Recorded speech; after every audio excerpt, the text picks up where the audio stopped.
dobrá otázka. Len ľudí, to ti musím povedať. Ja som sa len ľudí bál. Nie prírody, príroda bola s nami, a nie zvierat, a nie hladu, a nie smeru, len ľudí. Triasli sme sa len o ľudí. To sme sa báli. Len ľudí sme sa báli. Nie počasia, nie zvierat a nie, čo ti mám povedať, ničoho. Nie hladu, nie zmedu, len ľudí. Vieš, Žid zostal Žid. Niekedy som počul aj takú poznámku Žid. Zaklepili sme na dvere, to musím povedať. Musím ti povedať vo stavu. Vieš, teda neboli sme celkom ako s tými Osvienčinové, jak sa volá, tí celkom tenkí, ale nie ďaleko. Boli sme smední, hladní, zmrznutí, slabí, musím ti povedať. A oni nás krásne privítali. To musím poznamenať, ona každému hneď dala horúci čaj.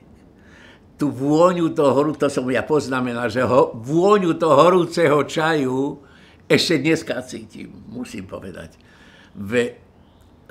To nás vrátilo k životu, ten čaj.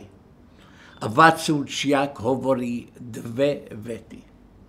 Podívajte sa sem, vy ste veľká skupina. My vás nemôžeme tu držať v tomto dome.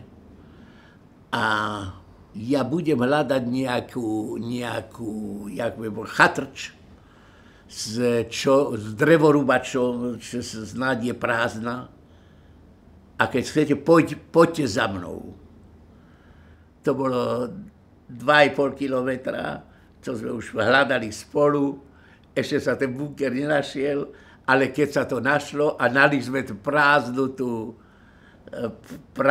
tú chatrč, tak sme mali pocit, že našli sme Hilton. Čo tam bolo, vieš, teda ešte raz to mám aj nakreslené, lebo všetko, čo som si pamätal, som sa snažil kresliť a to to je poznamenané. Tak príčina a ja mám a presne viem, jak sme spali, v jakom poradí. Rodina Vágo, rodina Zajdne, rodina Majer, Irma Gešajt a ešte prišiel. Hovoria, že ešte jedna rodina sa pripojila, tá ja už nie celkom si pamätám, ale čo si pamätám, to aj hovorím. Som bol tak hladný, že som hľadal tú smolu z tých stromov a hrízal som tú kôrku, vieš. Hrízal som tú kôrku. Už sme boli v takom hlade, v takej situácie, že sme sa rozhodli ísť k Vaculčiakom dole. S Božou pomocou, neviem jak, Vaculčiak sa nás videl a začal kričať tej celej skupine: Židia, idte späť, Nemci sú ešte tu. Čo sme nemali radi, že bolo veľké ticho.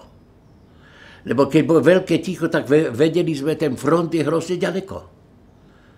A ti prídu Rusi, vieš? Tak, lebo my sme čakali ten front. Ideme dole a títo opíli vojaci Rumúni celú bandu, jak sme sa postavili nás do rady, chceli zastreliť. Už boli tie automaty a toto. Oni čo vedeli, oni Židia a toto tam. Z neba prišiel Vaculčiak s 2 dôstojníkmi Rusmi. Tí dôstojníci zďaleka kričali: čo je to, čo je to? To si ešte tak pamätám, prosím ťa pekne.